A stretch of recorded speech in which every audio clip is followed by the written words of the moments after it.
The night glowed with champagne and pride, the kind of night she lived for.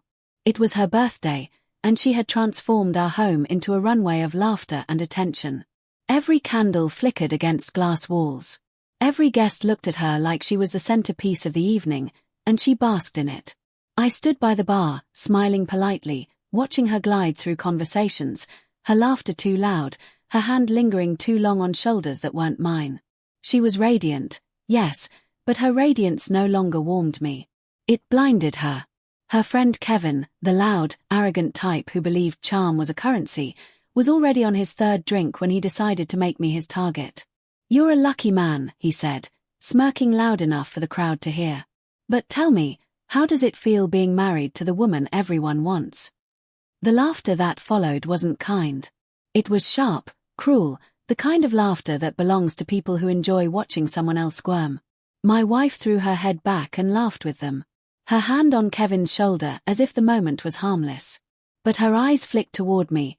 Waiting for a reaction like this was all some test of how much she could get away with. I didn't give her the satisfaction.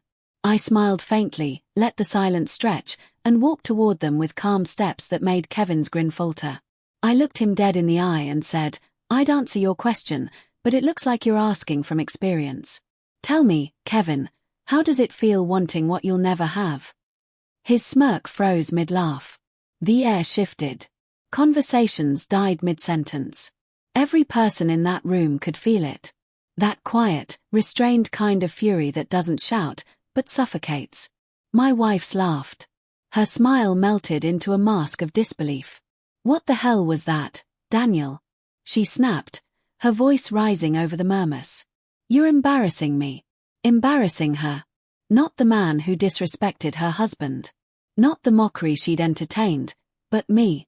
I met her eyes and replied softly, "No, love. I just reminded your friend that marriage still means something, even if you've forgotten." That's when she lost it. She stepped closer, her perfume sweet, but her words venomous.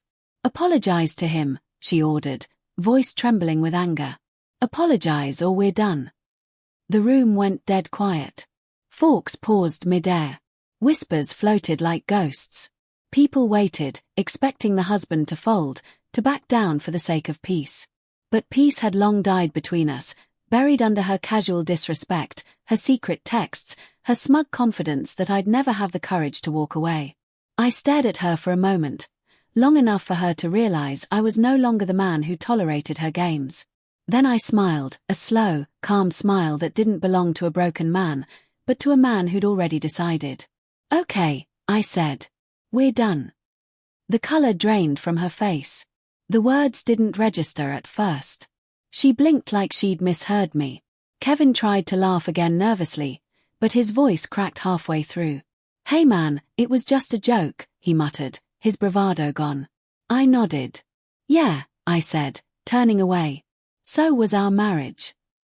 I set my drink down, straightened my jacket, and walked out.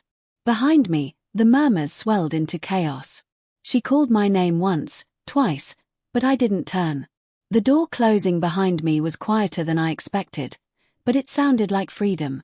Outside, the night air bit cold against my skin, but it felt real. The first honest thing I'd felt in months. My phone buzzed in my pocket, but I didn't check it. I drove aimlessly through the sleeping city, past glowing signs and empty streets, until I reached the overlook where we'd once promised each other forever. I parked the car, leaned back, and let the silence swallow everything. I wasn't angry anymore. I was empty. And in that emptiness, there was peace. By midnight, the messages started flooding in. Her first was sharp. "How dare you walk out like that?" Then came the softer ones. "Please call me. I didn't mean it like that." Then the desperate. "Come home. We can fix this." I didn't reply. Every word she typed was a reminder that she only wanted peace when the audience was gone. For her, apologies were performances, not reflections. By 2 a.m., she showed up at my apartment door. Mascara smudged, voice trembling. She said the words I'd once begged to hear. "I'm sorry. But it was too late. Sorry isn't currency after the debt's been paid in respect." I looked at her, really looked, and saw the woman who used to love me buried beneath the one who needed attention more than loyalty. I said softly, "You made me the villain because I refused to be your fool. I'm okay with that." She reached for my hand, but I stepped back. For the first time, she realized I wasn't bluffing. Tears welled in her eyes. Genuine now. Not for the cameras or the friends or the whispers. Just a woman realizing she had laughed her way out of a marriage she thought was unbreakable. She whispered, "You really mean it, don't you?" I nodded. "Yes, you said we're done." I just agreed. The next morning, word spread. Her friends texted me in confusion. Some defended her. Others admitted they'd seen it coming. She spent the next few weeks trying to control the story, claiming it was all a misunderstanding. But no lie could mask the truth. I had finally walked away, and she had finally learned what done actually meant. It wasn't anger. It wasn't revenge. It was silence. The kind that follows a storm and never ends.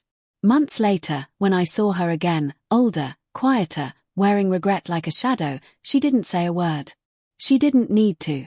The memory of that night was written in her eyes. She had wanted to win the crowd. I had chosen to win my peace.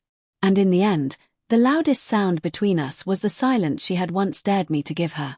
Now she lived in it alone, forever remembering the night her own joke became her downfall.